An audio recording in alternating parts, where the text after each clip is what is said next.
nation now. I'm Pradeep Nambiar, and yes, we talk about news from the nation, Maharashtra and Mumbai. As they say, in every system there's a conflict between abiding law and arbitrary power. The test for every democracy, it stands or it falls according to its own choice, whether to give supremacy to the law or to the will of the people, whether to constitute a moral association maintained by duty or a physical one kept together by force. कुछ भी हो, जो कुछ भी हो, चार pillar जो हमारे संविधान के हैं, जस्टिस, इक्वालिटी, लिबर्टी और फ्रेटर्निटी. एवरी पॉलिटिकल पार्टी, इस देश के हर व्यक्ति समझता है कि he has to protect the four pillars of the constitution, because if the constitution survives, we all survive. The main news that we take today is Ram आ रहा है. बीजेपी, नरेंद्र मोदी जी, और 16 से लेके आज से लेके 22 तक continuous festivities in Ayodhya is celebrating. Rahul Gandhi ji का भारत जोड़ो यात्रा मणिपुर से नागालैंड पहुंच चुका है. न्याय यात्रा, भारत जोड़ो न्याय यात्रा, न्याय का हक मिलने तक ये यात्रा संघर्ष जारी रहेगा. और तीसरा जो आज है कि उद्धव ठाकरे जी ने एक महा प्रेस कॉन्फ्रेंस बुलाया था, महा प्रेस कॉन्फ्रेंस टू एक्सपोज जो डिक्टेटोरियल एटीट्यूड है सरकार का, जिस प्रकार से उन्होंने कहा. तो we'll invite our guest today, Shailesh Pandey ji from the Bharatiya Janata Party. Shailesh ji, welcome to the show. Asif Faruqi Sahab from the Indian National Congress. Faruqi Sahab, welcome to the show. And our old Yogesh Chile Sahab from the MNS, Raj Thakre ji. Chile Sahab, welcome to the show. Pandey ji, आपसे शुरुआत करते हैं. शैलेश पांडे जी, राम आ रहा है, अयोध्या में celebrations हो रहा है. राहुल गांधी जी ने कहा है कि ये पॉलिटिसाइज कर रहा है बीजेपी और आरएसएस मिलकर, राम मंदिर का जो एक पुनर्निर्माण है उसको पॉलिटिसाइज कर रहे हैं. ये दो चीज तो है, मगर मेन चीज जो आज उद्धव ठाकरे जी ने प्रेस कॉन्फ्रेंस, एक महा प्रेस कॉन्फ्रेंस बुला के ये एक्सपोज कर दिया है कि जो अन्याय हो गया है. आपने जो इंडिपेंडेंट इंस्टीट्यूशंस को है बीजेपी ने अपने काबू में रख दिया है और आप डिक्टेट करते हो. उन्होंने कहा कि बाप को चोरी किया, पार्टी को चोरी किया, सिंबल को चोरी किया. आज नार्वेकर साहब ने ऑर्डर पास करके सील और स्टैंप कर दिया कि असली वारिस जो है एकनाथ शिंदे जी है. यह आरोप है आप पर, बीजेपी पर. Shailesh Pandey ji, please go on. जी, सबसे पहले तो मैं भगवान श्री रामचंद्र जी जो आ रहे हैं, मैं उनका मेरी पार्टी की तरफ से और हिंदुस्तान के 140 करोड़ जनता और राम भक्तों की तरफ से बहुत बहुत स्वागत करता हूं. सही में आज हम लोग बहुत गदगद है और हम सारे लोग इस वक्त पूरा लगे हुए हैं कि भगवान राम, हमारे जो आराध्य है मर्यादा पुरुषोत्तम भगवान श्री राम, आज 500 वर्षों के बाद 1528 में जब बाबर के सेनापति बाबर के आदेश पर मीर बाकी ने जब वो मंदिर तोड़ी थी, उसके बाद लगातार 500 वर्षों का जो संघर्ष चला, उस वहां पर अनेक लोग शहीद हुए, अनेक लोगों ने अपनी कुर्बानी दी, साधु संतों ने लड़ाइयां लड़ी, उसके बाद वहां के हिंदू समाज ने लड़ाइयां लड़ी, वहां पर गुरु गोविंद सिंह जी उनकी सेना ने वहां लड़ाई लड़ी, उसके बाद फिर साधु संतों ने लड़ाइयां लड़ी, फिर वहां के स्थानिक राजाओं ने लड़ाइयां लड़ी, उसके बाद वहां के नागरिकों ने, उसके बाद फिर विश्व हिंदू परिषद, आरएसएस, बीजेपी ने लड़ाई लड़ी. अशोक सिंघल जी के नेतृत्व में वो श्री राम जन्मभूमि मंदिर निर्माण का आंदोलन चला, जिसके अंदर सैकड़ों कारसेवकों पर गोलियां चलाई गई, सैकड़ों कारसेवक मारे गए. और इसके पहले भी 1,76,000 का आंकड़ा है जो राम मंदिर मुक्ति के लिए और राम मंदिर बनाने के लिए अपने राम भक्तों ने शहादत दी थी. आज और आडवाणी जी के नेतृत्व में रथ यात्रा निकली सोमनाथ से लेके अयोध्या तक, जिसको लालू यादव ने बिहार में रोका, मुलायम सिंह ने कार सेवकों पर गोलियां चलाई, कांग्रेस ने हलफनामा जाहिर किया सुप्रीम कोर्ट के अंदर कि भगवान राम का अस्तित्व ही नहीं है, राम सेतु सही नहीं है, भगवान राम के खिलाफ कांग्रेस गई, समाजवादी पार्टी ने गोलियां चलाई कार सेवकों पर. और उसके साथ ही जो ये इंडिया अलायंस के लोग हैं आज दिन दिन क्या कह रहे हैं, सनातन धर्म और राम भगवान के खिलाफ बातें कर रहे हैं. अभी भी राहुल गांधी की आंखें नहीं खुल रही हैं कि लाखों कार सेवकों के, हिंदुओं के, राम भक्तों के कुर्बानी के बावजूद के बाद ये दिन हमें देखने को मिला हुआ है, जो कि इतनी भव्य दिव्य पूरे देश की ही नहीं पूरी दुनिया की जनता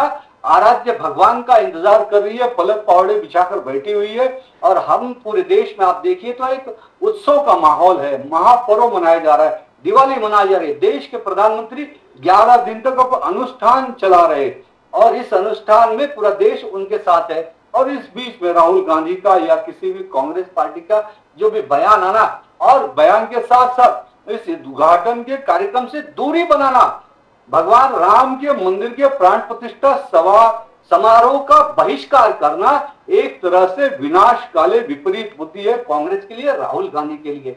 ये उनके अपरिपक्व राजनीति और उनके बुद्धि को दर्शाता है। भगवान राम सबके हैं, हमारे हैं, आपके, इसमें कोई पार्टी पॉलिटिक्स नहीं होना चाहिए। सभी ने मिलकर अपने सभी ने सामने से आकर खुले मन से, हृदय मन से भगवान राम का स्वागत करना चाहिए, क्योंकि राम है तो सब है और राम के कारण ही हम है। और 500 सालों के बाद ये पर्व आया है भगवान राम के प्रतिष्ठा का, तो मुझे ऐसा लगता है कि उनको मनाना चाहिए था। लेकिन इंडिया अलायंस की जो दुर्भावना है, जैसे कि अभी जितेंद्र आव्हाड ने भगवान राम के खाने पर टिप्पणी की थी। Pandey ji, I'll come back to you। थोड़ा बाकी लोग पे जाते हैं और पांडे जी तो हम लोग मेंटेन करते हैं कि एक दूसरे को बोलने दे और एक अच्छे खूबसूरत तरीके से इसको अदा। आसिफ फारूकी साहब फ्रॉम द इंडियन नेशनल कांग्रेस। फारूकी साहब, राम सबको प्यारा है, आपने गए बार भी बोला कि राम सबका है। राहुल गांधी जी ने कहा कि ये BJP and RSS is politicising the event, पूरे पॉलिटिकल बना दिए इस चीज को। सोनिया जी, खड़गे साहब और अधीर रंजन चौधरी ने इनवाइट डिक्लाइन किए, नहीं जाएंगे। तो क्या ये सही, ठीक, ये तो कांग्रेस स्टैंड ठीक है? सर देखिए, ये दो चीज मैं यहाँ क्लियर कर दूं। पहले तो हम भी मुसलमानों के अंदर मोर देन 1,50,000 पैगंबर आए हैं, तो हम ये भी मानते हैं कि राम भी उनमें से एक हो सकते हैं, क्योंकि हिस्ट्री हमारे पास बहुत क्लियर नहीं है, नाम थोड़ा चेंज हो सकता है। तो इसलिए हम किसी भी ऐसे देवता को जिसकी पूरी दुनिया वेलकम करती है, एज अ मुसलमान हम उसको वेलकम करते हैं और हम उसको कभी ख़राब बोल ही नहीं सकते, चाहे वो कितना भी आप वो बुलवाना चाहें हमसे। तो हमको भी ये वेलकम है। हमारी लड़ाई हिंदू या उसके रिलीजन से नहीं, हमारी लड़ाई उस जगह से थी कि भाई उस जगह पे एक जो चीज़ सही हो गई थी वो केस था। अब उसके बाद किसी तरीके से आस्था से और समझदारी से हिंदू भाइयों को ये लगा और एडमिनिस्ट्रेशन को लगा कि नहीं, यहाँ पे मंदिर बनना चाहिए, तो मुसलमानों ने उसको वेलकम कर दिया as a Muslim. As a Congress वो देख रहे हैं कि भाई यहाँ पे ये मार्केटिंग हो रही है, ये रिलीजन से आगे बढ़ के ये पार्टी बंदी हो रही है, जिसको मुझको लगता है कि खुद एज अ हिंदू मेरे जो बीजेपी या दूसरी पार्टियों के जो लोग हैं उनको भी समझना चाहिए कि रिलीजन को पार्टी से जोड़ना नहीं चाहिए। मैं यही बात उनको कहूँगा। हम बहुत खुश हैं राम जी आए, और राम जी आ जाएंगे तो मेरे ख्याल से हर आदमी अच्छे और सही तरीके से सोचने लगेगा, दंगा फसाद और इस किस्म की चीजें नहीं होंगी। ये बोलना है। I'll come to thanks Yogesh चिले साहब। योगेश चिले साहब, राज ठाकरे साहब ने सबसे कहा कि आप सेलिब्रेट कीजिए, आप सेलिब्रेट कीजिए 22 जनवरी को, मगर किसी को तकलीफ नहीं होना चाहिए। मगर ये कार सेवक है, जो कार सेवक ने अपने सैक्रिफाइस किए उस चीज को इतना हाईलाइट कीजिए। योगेश चिले साहब, राज ठाकरे साहब ने कहा कि सेलिब्रेट कीजिए। सर, पहली बात तो ये है कि माननीय राज साहब ने जिन कार सेवकों के बदौलत ये राम मंदिर बन रहा है उनकी याद सबको दिलाई, जो जिसे शायद बीजेपी भूल गई थी। वो शायद अशोक सिंघल साहब को भूल गए, प्रवीण तोगड़िया साहब को भूल गए, लालकृष्ण आडवाणी साहब को भूल गए, कल्याण सिंह जी को भूल गए, और जिन्होंने इस मंदिर का ताला खोले थे उस राजीव गांधी साहब को भी ये शायद भूल गए। तो हम तो चाहते थे राम मंदिर बने, जोर शोर से बने, और इसीलिए तो माननीय राज साहब ने कहा है कि 22 तारीख को ये जो राम जी का त्योहार है ये जोर शोर से मनाया जाए। लेकिन जिस तरीके से बीजेपी ने इस पवित्र क्षण को पॉलिटिक्स में बदल दिया है, हम इसका विरोध करते हैं। हमें ये बिल्कुल पसंद नहीं है। राम मंदिर बनना चाहिए, जोर शोर से बनना चाहिए, लेकिन शंकराचार्य जो है इस हिंदुओं के सबसे बड़े धर्म के बारे में जिनके विचार सबसे बड़े हैं, जिनको हम क्रॉस नहीं कर सकते, उन चारों शंकराचार्य जी का इस त्योहार को इन्होंने जिस तरीके से उसको पॉलिटिसाइज किया है उसका विरोध किया है उन्होंने। वो सिर्फ इतना चाहते हैं कि आप धर्म के हिसाब से चलिए, क्योंकि श्री राम ये हिंदू धर्म के सबसे बड़े और सबसे पसंदीदा देवता है। उनकी प्राण प्रतिष्ठा धर्म के हिसाब से ही होना चाहिए। जो नहीं हो रहा है ये बीजेपी ने एक्सेप्ट करना चाहिए। अगर शंकराचार्य आपको कुछ बता रहे हैं तो आपने उसे ध्यान से सुनना चाहिए और उसी हिसाब से रामलला की प्राण प्रतिष्ठा वहां पे होनी चाहिए। इसे अगर आपको ऐसा लगता है कि दुनिया आपको आपके विरोध में है तो ये दिमाग से निकाल दीजिए। ना दुनिया बीजेपी के विरोध में है, ना दुनिया राम मंदिर के विरोध में। हम तो जश्न मनाने वाले हैं, मगर हम यही चाहते हैं कि शंकराचार्य जो कह रहे हैं उसे आप नकारा मत कीजिए। उनकी बात को ध्यान से सुनिए और उस हिसाब से ही राम जी का प्राण प्रतिष्ठा होनी चाहिए। शैलेश पांडे जी, 550 साल के बाद ऐतिहासिक इवेंट है। आपने फारूकी साहब को सुना, आपने चिले साहब को सुना। क्या आप इंक्लूसिव पॉलिटिक्स, आप पॉलिटिक्स खेल रहे हो, राजनीति कर रहे हो उसके ऊपर? पांडे जी। जी प्रदीप जी, बिल्कुल नहीं।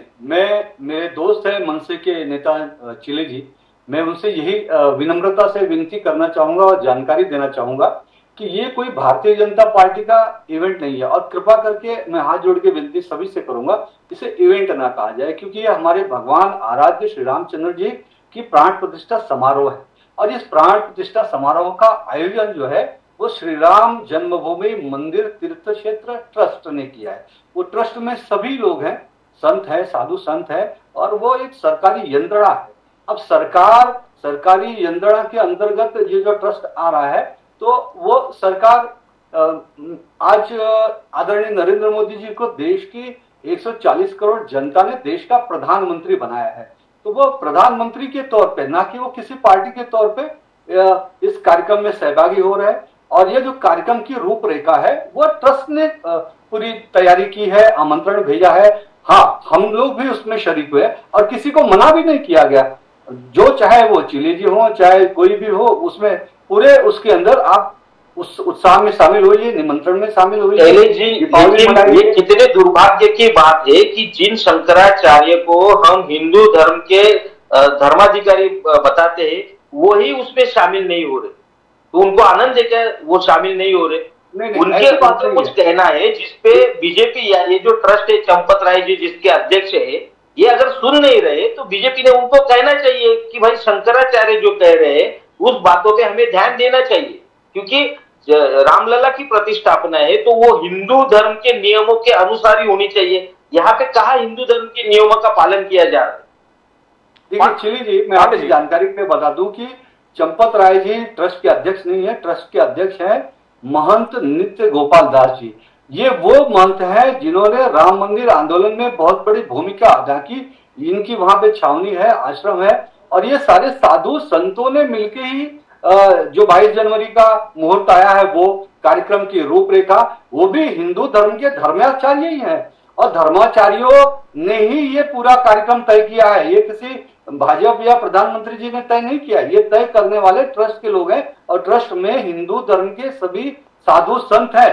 साधु संतों ने मिलकर ये मुहूर्त और ये कार्यक्रम की रूपरेखा तय की है। इसलिए मुझे ऐसा लगता है, मैं विनती करूंगा सभी से, मैं सभी की भावना का सम्मान करता हूं, लेकिन ये एक ऐसा मौका है चिले जी कि हमको छोटी मोटी बातों को भुलाकर एकजुट होकर, एक दिल होकर, एक मन होकर भगवान राम का स्वागत करना चाहिए, उनके प्राण प्रतिष्ठा में स्वागत करना। रही बात आपने जो कही थी कि अशोक सिंघल जी, आप जो कार्ड छपा है, देखिए अशोक सिंघल जी का उसमें फोटो भी लगा है। आडवाणी जी को निमंत्रण दिया गया। आडवाणी जी इस जन्मभूमि श्री राम जन्मभूमि आंदोलन के नेता थे। उनके मार्गदर्शन में नरेंद्र मोदी जी उनकी रथ यात्रा का संचालन किए थे। नरेंद्र मोदी जी उनके साथ थे। आडवाणी जी ने खुद प्रेस में ये बताया है कि मैं खुद वहां पर आ रहा हूं और इस आज भगवान ने नरेंद्र मोदी जी को ये मौका दिया है, ये श्रेय भगवान ने दिया है कि नरेंद्र मोदी जी के शुभस्तों से वहां पर ये समारोह संपन्न होगा। तो आडवाणी जी का भी पूरा आशीर्वाद है। अशोक सिंघल जी, उनका पूरा परिवार, विश्व हिंदू परिषद हो, राष्ट्रीय स्वयंसेवक संघ हो, बजरंग दल हो, ये सारी जो हिंदूवादी संगठनाएं हैं, ये सारी संगठनाएं और सभी संत समाज, सभी अखाड़े के जो समाज के, हिंदू समाज के हिंदू लोग हैं और साधु संत महंत है। आप टीवी पे देखिए सब कितने उत्साहित है। अभी से लोग वहां पर अयोध्या पहुंच गए हैं, कहीं से शोभा यात्रा निकाली जा रही है। मैं मुंबई में रहता हूं, मुंबई में देखिए जिस तरह से राम रथ यात्राएं निकल रही हैं, जनता के द्वारा निकल रही है, चाहे किसी भी नेताओं के द्वारा निकल रही है। हजारों हजारों लाखों का जन सैलाब रास्ते पर उमड़ रहा है भगवान राम के स्वागत के लिए। एक भी मंदिर ऐसा बचा नहीं है जहां पर भगवान राम के स्वागत के प्राण प्रतिष्ठा समारोह का वहां पर उनके स्वागत की तैयारी नहीं हुई है। सभी जगह तैयारियां हुई है, सभी जगह स्वच्छता अभियान, मोदी जी आज मंदिरों में जा जाके स्वच्छता अभियान कर रहे। कल आज सुबह ही देखिए हमारे उप मुख्यमंत्री देवेंद्र फडणवीस जी मुंबा देवी, जो मुंबा देवी मंदिर है वहां पर स्वच्छता अभियान उन्होंने किया। देश के सारे केंद्रीय मंत्री हो, आम जनता है, मंदिरों की स्वच्छता अभियान में लगी हुई है। पलक पहाड़े बनाकर जिस तरह से दिवाली महापर्व हम मनाते हैं, उस तरह से पूरे देश के अंदर महापर्व मनाने की तैयारी हो गई है, लोग मना रहे। और मैं राज ठाकरे जी का भी बहुत बहुत धन्यवाद व्यक्त करूंगा, जो उन्होंने खुलकर आकर ये सभी से निवेदन कहा कि हम इसे दिवाली पर्व की तरह मनाए। मैं ये चाहता हूं इस वक्त कोई भी किसी भी प्रकार की हम भेदभाव की या कोई भी छोटी मोटी बातों पर ध्यान न देते हुए हम सब मिलकर, क्योंकि राम सबके हैं और भगवान राम का स्वागत हम सबको मिलकर करना चाहिए। और ये बात जब जाहिर है, देखिए कोई बात किसी से छुपी नहीं हुई है कि विश्व हिंदू परिषद के नेतृत्व में 90 के काल में श्री राम रथ यात्रा, राम जन्मभूमि मुक्ति का आंदोलन शुरू हुआ और उसमें अशोक सिंघल हो, गिरिराज किशोर जी हो, उमा भारती जी हो, साध्वी रितंबरा जी जो हो, आचार्य धर्मेंद्र जी हो, तोगड़िया जी हो और लाल कृष्ण आडवाणी जी भारतीय जनता पार्टी के नेता के रूप में उस वक्त उस रथ यात्रा को समर्थन देकर वो स्वयं आगे आए और सोमनाथ से अयोध्या जी के लिए रथ यात्रा निकाली। तो बीजेपी आपका कहना है कि सबका सम्मान रखेगा। आदरणीय प्रधानमंत्री नरेंद्र मोदी जी थे और आज भारतीय जनता पार्टी, आरएसएस, विश्व हिंदू परिषद, बजरंग दल के कारण ही ये इस आंदोलन को एक गति मिली, दिशा मिला। और इसमें हमारे कार्यकर्ताओं ने, हमारे स्वयंसेवकों ने, हमारे कार सेवकों ने गोलियां खाई साहब। कोठारी बंद, दो सगे भाई जो कलकत्ता से कार सेवा करने के लिए आए, उनको मुलायम सिंह यादव के द्वारा गोलियों से मारा गया पुलिस के द्वारा। उस वक्त गोलियों का ऑर्डर दिया था उस वक्त के मुख्यमंत्री मुलायम सिंह यादव ने। तो हमारे लोगों ने, हमने तो गोलियां खाई हैं। लाखों लोगों के शहादत के बाद, कुर्बानी देने के बाद आज हमें 500 वर्षों के बाद ये भगवान राम का प्राण प्रतिष्ठा का दिन देखने को मिल रहा है। और उस दिन मुहूर्त भी बहुत उत्तम है और सभी लोग आ रहे हैं। सभी लोग आ रहे हैं। और मैं अभी भी सभी से हाथ जोड़कर निवेदन करूंगा, हम सभी लोग इसमें सम्मिलित हो, आए भगवान राम का उत्सव, भगवान राम की प्राण प्रतिष्ठा को हम सभी लोग एकजुट, सभी लोग। आसिफ फारूकी साहब ने कहा कि पूरे मुसलमान कौम टोटल एक साथ 100 इस चीज को शामिल है। लेकिन मैं 2-3 चीज आपको मुस्लिम समाज भी इसमें शामिल है साहब। मैं 2-3 चीज, मेरे बीजेपी के जो ये भाई हैं जो ये बोल रहे हैं कि सारे लोग उनके शामिल हैं, ये गलत बात है। इवन जो हिंदू भाई हैं हमारे, वो भी नहीं शामिल हैं, ये जग जाहिर है। नहीं, इसमें सिर्फ राहुल गांधी और कांग्रेस पार्टी नहीं शामिल हो रही है। मुझको बोलने दीजिए। देश की जनता ये देख रही है कि कांग्रेस पार्टी में राहुल गांधी के नेतृत्व में, सुनिए उसके बाद आपको बोलने देंगे। पांडे जी, इस आयोजन का बहिष्कार किया। पांडे जी, हमको देखिए, आप किसी की शैलेश पांडे जी, वो करिए, लेकिन शैलेश पांडे सुनिए क्या बोल रहे हैं। उसके बाद में आपने हलफनामा दाखिल किया। पांडे जी सुनिए, पांडे जी तय हो गया था कि बोलने देंगे। आप झगड़ा उसके बाद आप बोलिए, उसके बाद बोलिए पांडे जी। से बात मत कीजिए, पांडे जी सुनिए, उसके बाद आराम से बोलिए। सोचना चाहिए, ये आपका कोई पॉलिटिकल अखाड़ा नहीं है। आपने उसमें साथ दिया, बहुत अच्छी बात है। यहाँ तक आपने बनवाने में मदद की, बहुत अच्छी बात है। लेकिन ये एक रिलीजियस मामला है और इसको शंकराचार्य और जो इसके रखवाले हैं उनके हवाले होना चाहिए था और उनकी सुनना चाहिए था, ना कि उसके अंदर पॉलिटिक्स और पार्टी को उसमें शामिल करना चाहिए। अपनी जानकारी पहले बढ़ाइए। महंत नृत्य गोपाल दास जी कौन है? राम जन्मभूमि आंदोलन के वो आंदोलन चला रहे थे, वो संत है, साधु है, हमको जो ये खबर है कि अध्यक्ष शंकराचार्य हैं, चारों शंकराचार्य जी उसमें शामिल नहीं है। और ये बोल रहे हैं कोई हिंदू धर्म के शंकराचार्य ने कुछ बात कही है और हम उनकी रिस्पेक्ट करते हैं, कुछ भी नहीं कहा है। पॉलिटिकल लेवल से ज्यादा करते हैं सर। चैनल पे गैर जवाबदारी के साथ कोई वक्तव्य मत दीजिए। नहीं, हम कोई कह नहीं, आप तो बहुत क्लियर जवाब दे रहे हैं। उसका उसकी क्लियरिटी नंबियार साहब बैठे हैं, वो क्लियर कर देंगे कि मैं जो बात बोल रहा हूँ झूठ है या सच है। अभी आप टीवी चैनल पे बैठ के शंकराचार्य जी को बदनाम करने की कोशिश नंबियार साहब क्लियरिफाई करेंगे। शंकराचार्य का अपमान नहीं। आसिफ जी, मैं दूसरे विषय पे आ जाता हूँ। राहुल गांधी जी का जो भारत जोड़ो न्याय यात्रा है, ये न्याय जोड़ दिया है। न्याय मिलने तक का आपका कहना, राहुल गांधी जी का कहना है, मल्लिकार्जुन खड़गे साहब का कहना है कि ये संघर्ष जारी रहेगा जब तक न्याय। आपका कहना है कि 10 साल शोषण काल है। मोदी साहब का कह रहा है अमृत काल है, आप कह रहे हैं कि ये शोषण काल है। आप कह रहे हैं कि मोदी जी बोला कि बेटी बचाओ मगर दोषी बचाओ का कैंपेन चल रहा है। तो ये कौन सा अन्याय हो रहा है, कौन सा अन्याय हो रहा है कि राहुल गांधी जी ये पूरे जिस तरीके से प्रेजेंट गवर्नमेंट अपनी चीजों को सॉल्व करती है, दादागिरी करती है और शोषण करके सारे चीजों के ऊपर जिस तरीके से जनता को हैरेस करके वो अपना काम करती है, उसके हम खिलाफ हैं। देश के अंदर एक कानून है, हम कानून के रखवाले बनना चाहिए और उसको फॉलो करके करना चाहिए। मुसलमानों के दिल में था कि वो बाबरी मस्जिद है, लेकिन गवर्नमेंट ने और कोर्ट ने उसको डिसाइड किया कि नहीं, वहां पे राम मंदिर बनना चाहिए। हमने उसको वेलकम किया। हम चाहते हैं इसी तरीके से बीजेपी गवर्नमेंट भी देश के कानून का पालन करे और उसी को फॉलो करे। और उसी चीज के लिए राहुल गांधी जी इतनी बड़ी यात्रा कर रहे हैं कि उसके अंदर हमको न्याय के तरीके से फॉलो करना चाहिए। कांग्रेस पार्टी कभी भी राम मंदिर बनाने के खिलाफ नहीं रही है। आप अगर उसका पिछला रिकॉर्ड देख लें तो उसने कितनी मदद की है राम मंदिर बनाने के लिए, पूरे रिकॉर्ड पड़े हुए हैं। यहाँ पे मैं आपका टाइम वेस्ट नहीं करूंगा, चिल्ला के बात नहीं करूंगा, लेकिन हम लोग एक कानून के तहत काम करना चाहते हैं।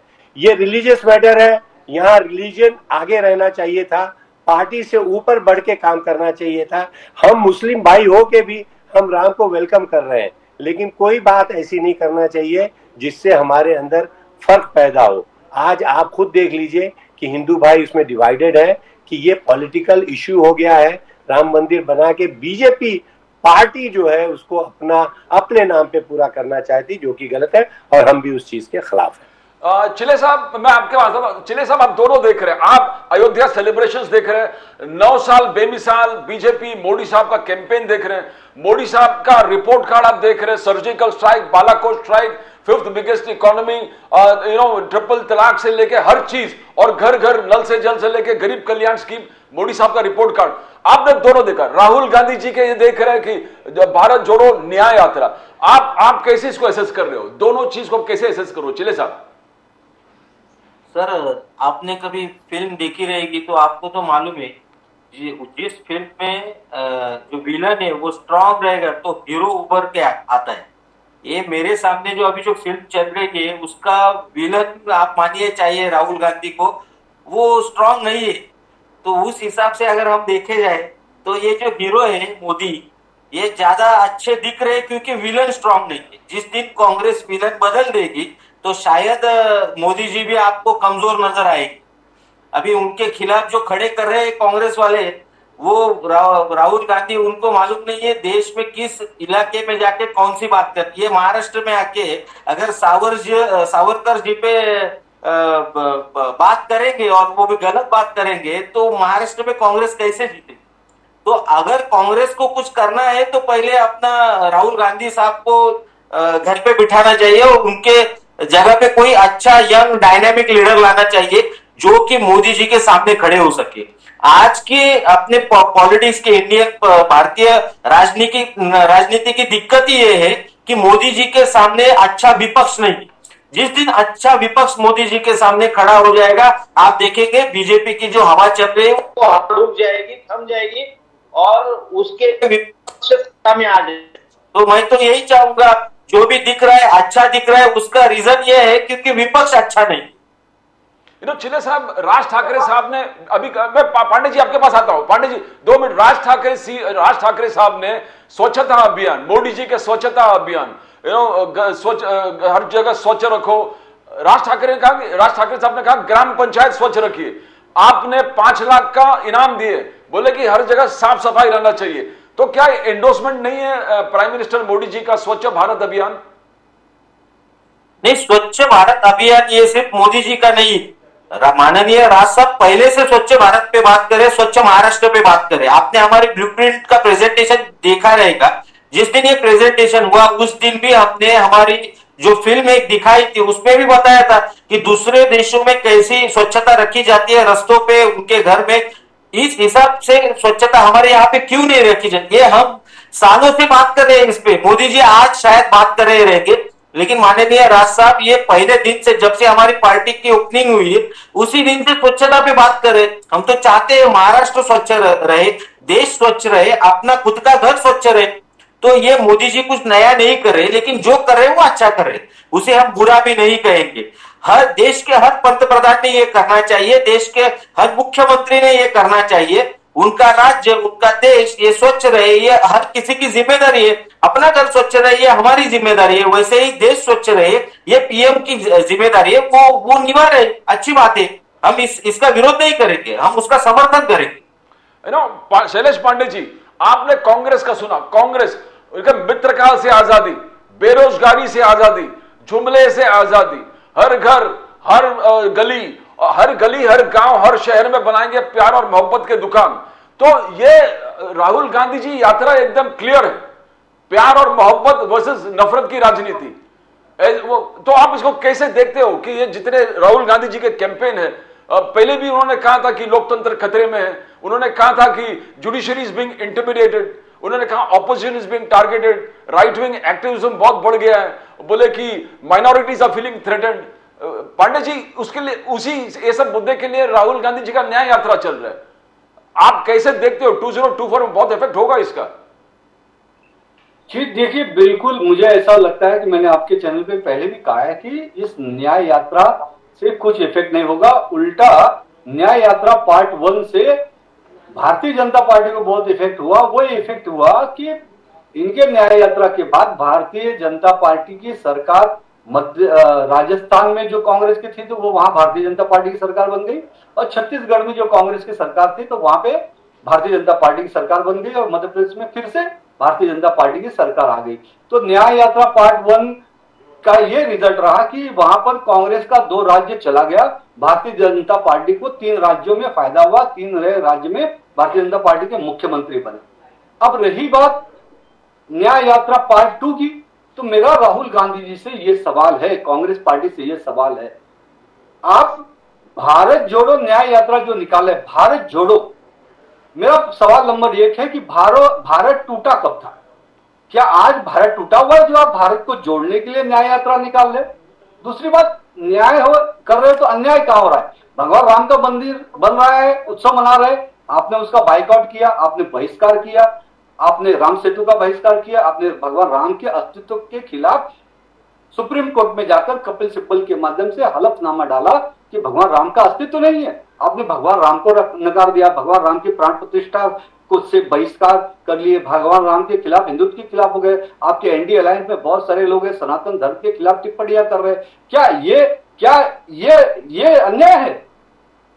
इसलिए दूसरी बात, आप अगर भारत जोड़ो यात्रा करना ही है आपको, तो ये मेरा सलाह है, आप चाहिए तो ये मेरी बात राहुल गांधी तक पहुंचाइए जो कांग्रेस के प्रवक्ता बैठे हैं, कि शैलेश पांडे का ऐसा कहना है कि अगर आपको भारत जोड़ो यात्रा निकालनी है तो आप बांग्लादेश से शुरू करो, आप पाकिस्तान से शुरू करो, क्योंकि भारत टूटा कब? जब भारत से पाकिस्तान अलग हुआ, एक हिस्सा हमारा भारत माता का, बांग्लादेश एक हिस्सा अलग हुआ, तब ये भारत टूटा।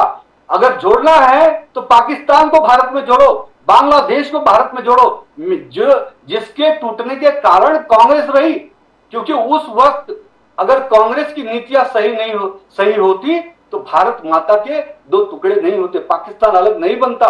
तो इसके लिए आपको जोड़ना ही है तो आप पाकिस्तान से यात्रा चालू करो और अखंड भारत की निर्मित करो। मैं ऐसा कहता हूं, आप हिंदुस्तान के अंदर, आपको हिंदुस्तान की जनता ने आपको जो भारत जोड़ो न्याय यात्रा पार्ट 1 निकाली थी, उसका रिजल्ट आपको दे दिया, उसका सबक आपको दे दिया कि आपके हाथ से 3 राज्य कांग्रेस के 2 शासित वो चले गए।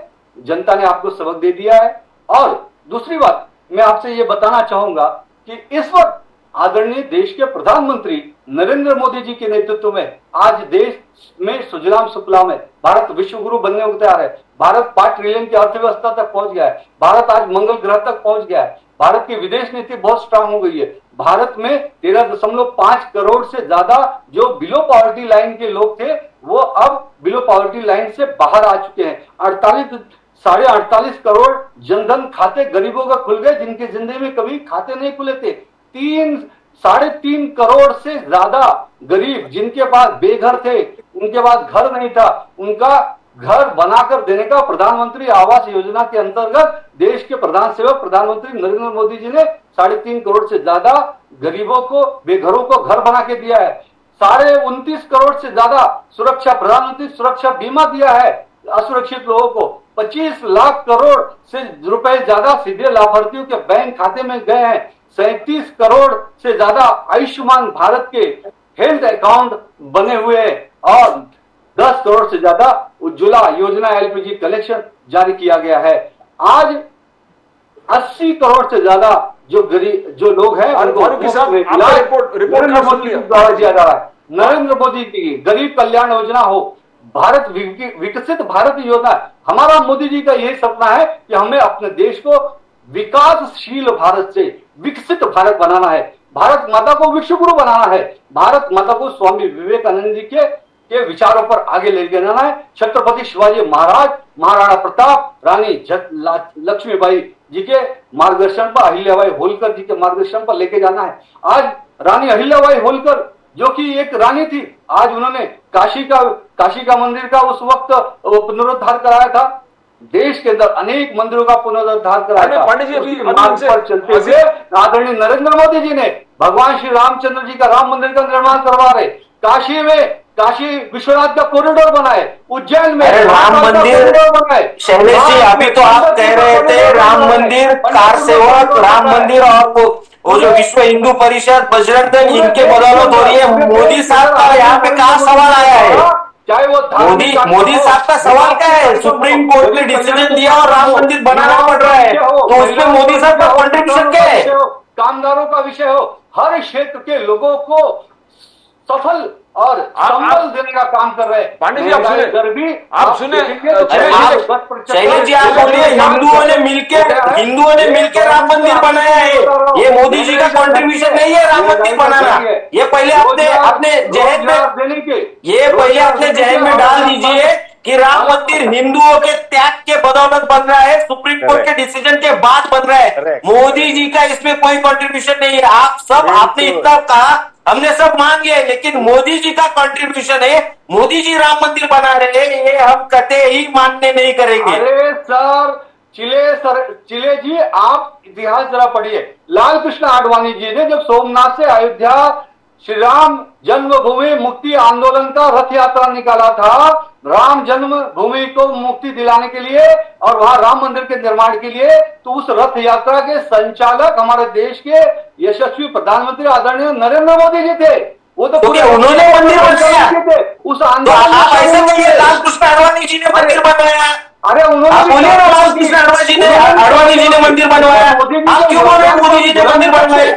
देखिए, मैं ये नहीं कहता हूं, मैं बोलता हूं सबका योगदान है, सबका योगदान है, लेकिन आप बोलते हैं मोदी जी का योगदान ही नहीं। नहीं, योगदान नहीं, मोदी जी मंदिर बनवा रहे हैं, ये बात मत बोलिए। अरे आज तो निर्माण तो वही करवा रहे हैं ना, आज प्रधानमंत्री अभी तो आपने कहा ट्रस्ट निर्माण कर रही है।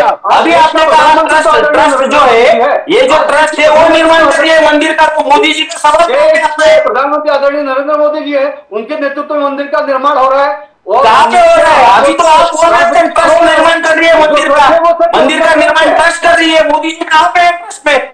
बिल्कुल। अरे लेकिन ट्रस्ट भी, अरे वो तो पीएम है, इसलिए प्राण प्रतिष्ठा करने की उनको अवसर मिल रहा है, जो कि धर्म के हिसाब से देखे जाए तो मोदी जी ने प्राण प्रतिष्ठा नहीं करनी चाहिए थी। हमने एक्सेप्ट किया ना कर रहे तो, क्योंकि पंतप्रधान है देश के। लेकिन अभी खुद ही आप बोल रहे थे कि मंदिर का निर्माण भाजपा नहीं कर रही है, मंदिर का निर्माण ट्रस्ट कर रहा है, तो मोदी जी का सवाल आता है। मोदी जी के मार्गदर्शन में उस ट्रस्ट का गठन हुआ है, ट्रस्ट के अंदर साधु संत है, और वो ट्रस्ट और सरकार मिलकर मंदिर बना रही है। सरकार, ये आदरणीय नरेंद्र मोदी जी के मार्गदर्शन हो रहा है, इसलिए हमको देखो। अरे मार्गदर्शन कहिए, आप मंदिर मोदी जी बना रहे हैं, कहाँ पे बोल रहे हैं? बिल्कुल, देखिए मैंने पहले ही स्पष्ट किया, आदरणीय नरेंद्र मोदी जी के मार्गदर्शन में ट्रस्ट बना, और ट्रस्ट और ये पूरा ट्रस्ट के नेतृत्व में ये मंदिर बन रहा है। देश के आदरणीय प्रधानमंत्री इस वक्त नरेंद्र मोदी जी है, और मोदी जी के मार्गदर्शन में मंदिर बन रहा है, और मोदी जी ने इस मंदिर को बनाने के लिए संघर्ष किया है।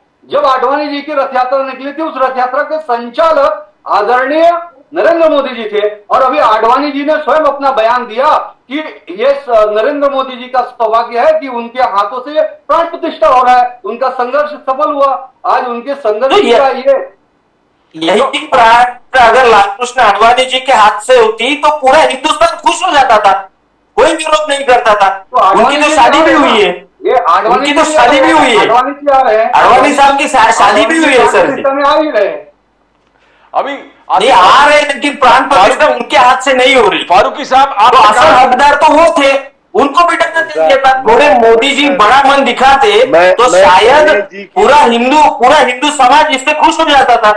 मोदी जी ने ये नहीं कहा कि मैं मेरे हाथ से करूंगा, उनको तो ट्रस्ट ने बनाया, ट्रस्ट ने जो राम जन्मभूमि। फारूकी साहब, आपसे मैं पूछता हूँ, उन्होंने मैं कांग्रेस से पूछता हूँ, मोदी साहब ने कहा कि गठबंधन गठबंधन सनातन धर्म के खिलाफ है। मोदी साहब ने कहा गठबंधन गठबंधन, और सुनिए आसिफ फारूकी साहब, ये कांग्रेस सैम पिट्रोडा से लेके प्रियांक खड़गे से लेके ए राजा से लेके जूनियर स्टैलिन से लेके सीताराम येचुरी से लेके मौर्य से लेके फतेह बहादुर लालू प्रसाद यादव जी के, तो ये क्यों ऐसे? आपके गठबंधन के जितने लोग हैं क्यों? आपने क्लियर कट कहा कि मुसलमान टोटल। पहले मैं शैलेश जी की दो बातों का जवाब दे दूं कि कांग्रेस पार्टी या कांग्रेस के जितने नेता हैं, बड़े से लेके छोटे तक, उन्होंने राम मंदिर का वो खंडन नहीं किया खुदा न खास्ता, या उसको अपोज नहीं किया है ना जाके। उन्होंने बीजेपी और उसके प्रोग्राम और उसकी मार्केटिंग को अपोज किया है। तो इनको क्लैरिफाई हो जाए, हम राम मंदिर जाएंगे, उसकी वहाँ पे जो भी उसकी पूजा है वो करेंगे, लेकिन इनके बोलने से या इनके कहने से नहीं गए तो हम राम मंदिर से खारिज हो गए, पहले तो ये कर दे। दूसरी बात इन्होंने कही बांग्लादेश और पाकिस्तान, तो ट्रस्ट आपको बुला रहा है, ट्रस्ट ने आपको निमंत्रण बांग्लादेश और, अब तो एक मिनट थोड़ा सुन लीजिए, बांग्लादेश और पाकिस्तान जाके वहां से हम करें, माफ कीजिएगा, हम लोगों ने कभी भी बांग्लादेश और पाकिस्तान से न कोई मशवरा लिया और न लेंगे फ्यूचर में। मोहतरम पाकिस्तान हिंदुस्तान तो सुन लीजिए, आप 2 मिनट पांडे जी सुनिए ना थोड़ा, अब लोग एग्री किए थे, सुनिए हमारे हरदिल अजीज प्राइम मिनिस्टर मोदी जी वहां गए थे, बिरयानी खा के आए थे और अपनी मुंह की खाई साहब वहां पे। आप देख रहे हैं, हमको कोई मशवरा न अभी न कल लिया हमने, और न फ्यूचर में कांग्रेस पार्टी या उसके लोग लेने वाले हैं इन लोगों से। हम बहुत ओपनली बोलना चाहते हैं कि पाकिस्तान बांग्लादेश हमको कोई मशवरा जैसे निर्णय ले रहे हैं आप। नहीं सर, हम राम के अपोज नहीं है, ये आप पब्लिक को बेवकूफ मत बनाइए। हम आपकी मार्केटिंग के खिलाफ है। आपने जो चेहरा पहना है, जो आप बेइज्जत कर रहे हैं अपने हिंदू बड़े भाइयों को जो उसमें शामिल नहीं है, हम उसके खिलाफ हैं। ये रिलीजियस मामला है, आप उसको रिलीजियस रहने दीजिए, उसको पॉलिटिकल मत बनाइए, हम ये बोलना चाहते हैं सर।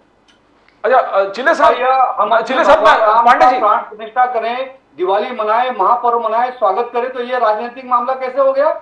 नहीं सर, आपने पूरा राजनीतिक मामला उसको बना के धर्म का विषय है, हमारे ये बीजेपी का मामला बना के भगवान आराध्य के स्वागत। आपने एक बार मोहतरम बाला साहब ठाकरे का नाम नहीं लिया, क्योंकि आज वो आपकी पार्टी में नहीं है। तो नहीं बाला साहब मेरे हिसाब से मैं बचपन से देखता आया, राम मंदिर का अगर किसी ने वो स्टैंड लिया था तो बाला साहब ठाकरे थे और अडवाणी थे। उनका फॉलोअर हूँ। नहीं, आपको सॉरी बोलना चाहिए सर। आज ठाकरे जी का भी योगदान रहा राम मंदिर। नहीं, आपने बोला नहीं उसमें। हाँ, सिर्फ हम भी आज प्राइम मिनिस्टर है, हर आदमी प्राइम मिनिस्टर का नाम लेगा, लेकिन जो हमने बचपन से देखा, स्कूल में जब थे तब से हमने देखा है, बाला साहब ठाकरे और अडवाणी जी का बहुत बड़ा हाथ रहा है। आपने दोनों को किनारे कर दिया। आप चलिए, खुदा न खास्ता बाला साहब देखिए, अब आप चैनल पे बैठ के झूठ मत बोलिए साहब।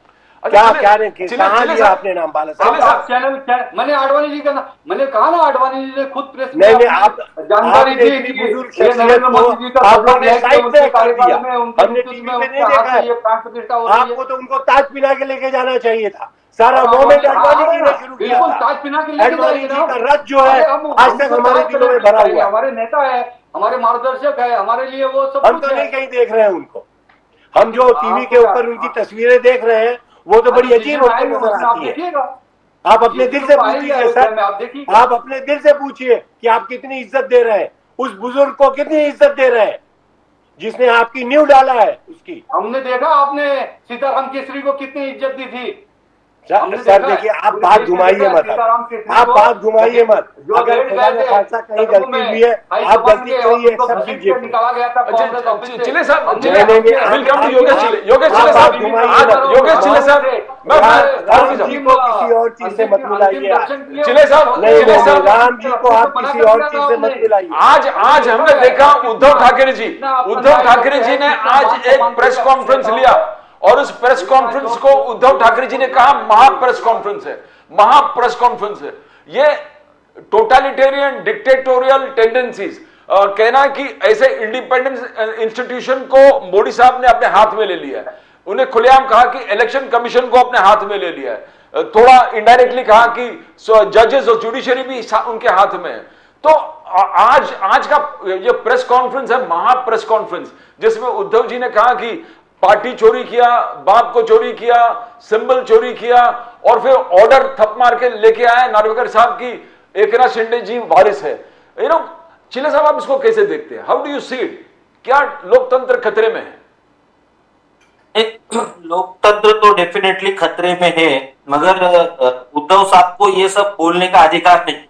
ये क्यों अधिकार नहीं है? क्योंकि जब एमएनएस के 6 कॉर्पोरेटर उद्धव साहब ने अपने यहाँ पे लिए थे और फिर कोकण प्रांत के जो आयुक्त है उनको हाथ में लेके डिसीजन खुद के वाजिते करके लिए थे, तब इनको ये याद नहीं आया था कि डेमोक्रेसी खतरे में, तब लोकतंत्र खतरे में नहीं था।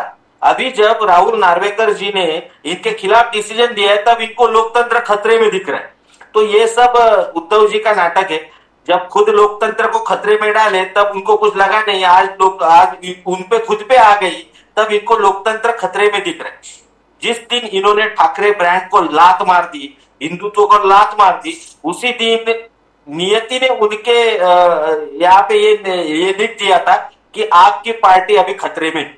तो ये कुछ नया नहीं है, ये होने वाला था, क्योंकि इन्होंने जिस दम पे इनकी पार्टी बढ़ी हुई थी, माननीय बाला साहब ने जिस मुद्दे पे इनकी पूरी पार्टी खड़ी की थी, वो दोनों मुद्दों को इन्होंने लात मार दी, उसी दिन ये खत्म हो गए। तो अभी तो सिर्फ रोना चिल्लाना बाकी है, बाकी कुछ नहीं। तो मैं आपके पास आता हूं शैलेश पांडे जी, राहुल गांधी जी हर मंच पर बार बार कह रहा था कि लोकतंत्र खतरे में है।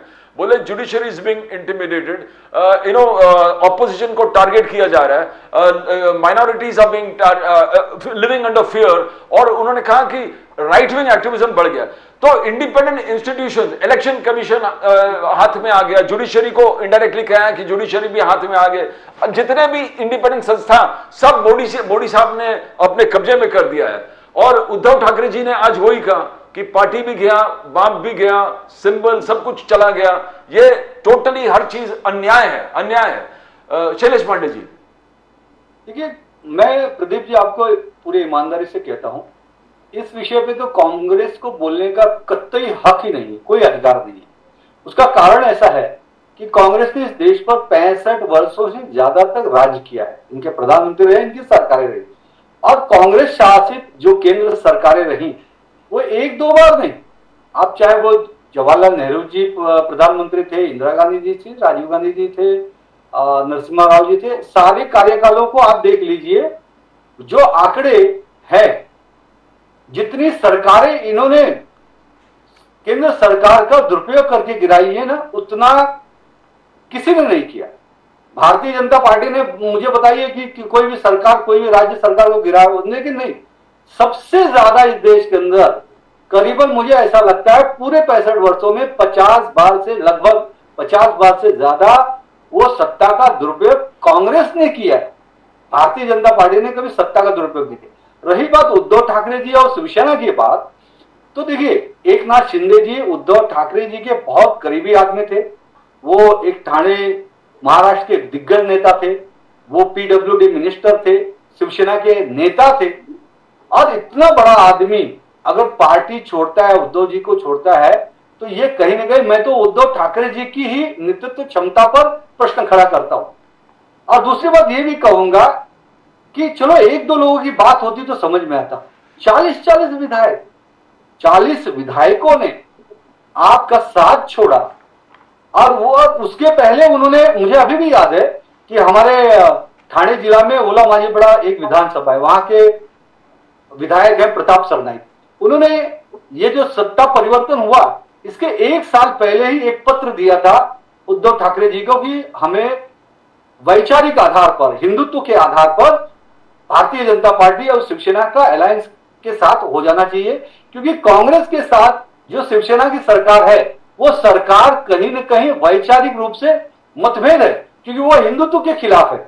कांग्रेस जो हमेशा स्वतंत्र वीर सावरकर जी का अपमान करने का काम कोई महाराष्ट्र में किया तो कांग्रेस के राहुल गांधी ने किया। उनको बार बार समझाने के बाद भी संजय राउत बोलते थे हाँ मैंने किताब भेजा है स्वतंत्र वीर सावरकर जी के बारे में, उनको पढ़ने के लिए मैंने निवेदन किया है कि वो स्वतंत्र वीर सावरकर जी को पढ़े। लेकिन संजय राउत के किताब भेजने के बावजूद भी, उसके बाद भी राहुल गांधी ने कभी स्वतंत्र वीर सावरकर की किताब पढ़ी नहीं। अगर स्वतंत्र वीर सावरकर जी के बारे में वो किताब पढ़े होते तो कभी उनके ऊपर टीका टिप्पणी नहीं करते। अरे वो स्वतंत्र वीर सावरकर जो इस देश के एकमात्र ऐसे क्रांतिकारी थे जिनको एक ही जीवन में दो दो बार की आजीवन कारावास की सजा मिली थी, जिनको काला पानी की सजा मिली थी, जो 1-2 साल नहीं पूरे 11 साल अंडमान निकोबार के काला पानी की सजा भुगते। वो 8x8 के एक रूम में रहते थे, उनको कोल्हू में बैल की तरफ तेल पिरवाया जाता था, उनके पीठ पे सोटा मारा जाता था, उनके शरीर को लूलवान कर दिया जाता था, उनको अनेक तरह तरह की यातनाएं दी जाती थी। 11 साल लगातार काल कोठरी में, अंडमान निकोबार में काला पानी की सजा जिन्होंने बर्दाश्त की, अरे जिन्होंने समाज सुधार का काम किया, हिंदू समाज की कुरीतियों के खिलाफ लड़े, सभी अगड़े पिछड़े समाज को एक साथ भगवान के मंदिर को दर्शन करने के लिए उन्होंने आंदोलन किया। वो एक समाज सुधार रहे, बहुत अच्छे साहित्यकार रहे, नाटककार रहे, कवि रहे, इतने बड़े कवि रहे। और आपको याद दिलाऊंगा लंदन में जब मदन लाल धिंगरा जो क्रांतिकारी थे, जब शहीद हुए थे तो उनको अंग्रेज शहीद का दर्जा नहीं दे रहे थे, तो स्वतंत्र वीर सावरकर जी लंदन में इंडिया हाउस में मदन लाल धिंगरा क्रांतिकारी को शहीद का दर्जा दिलाने का पहला आंदोलन किए और क्रांतिकारी मदन लाल धिंगरा जी को शहीद घोषित करवाए। ऐसे स्वतंत्र वीर सावरकर, वो मराठी भाषा के बहुत बड़े कवि थे, हिंदू महासभा के अध्यक्ष थे, मराठी साहित्य सभा के अध्यक्ष थे। ऐसे इतने बड़े प्रचंड विद्वान समाज सुधारक क्रांतिकारी पे बार बार टिप्पणी करना, ये क्या कांग्रेस, ये मैं तो सीधा स्पष्ट तौर से पांडे जी ये बोला हूं कि कांग्रेस का और राहुल गांधी का ये राष्ट्रद्रोह है। काला धन वापस नहीं लाए, पेट्रोल डीजल आप कम नहीं किए, आप रूपी डॉलर को, जो डॉलर आप मनमोहन सिंह के वक्त पर बोल रहे थे तो उसके करीबन डबल होने लगा है। इन्फ्लेशन कम नहीं होगा, प्राइस राइज कम नहीं होगा, बेरोजगारी, किसान के डबल इनकम। कांग्रेस राहुल गांधी का यात्रा इसी, मैं पहले आसिफ फारूकी साहब के पास आता हूं, फिर आपके पास आता हूं। चिले साहब, महाराष्ट्र सरकार ने, राज ठाकरे साहब ने आलोचना भी किया है कि रायगढ़ में जिस प्रकार से लोग जमीन बेच रहे हैं, तो मैं आपके पास आ जाता हूं, पहले आसिफ फारूकी साहब से पास जाता हूं। फारूकी साहब, ये जो बड़े लिस्ट लेके राहुल गांधी जी जा रहे हैं, तो आप वर्णन कीजिए, फिर हम लोग पूछे पांडे जी। सर देखिए, हम लोग जब पॉलिटिक्स की बात करते हैं तो हम लोग डेवलपमेंट की बात करते हैं।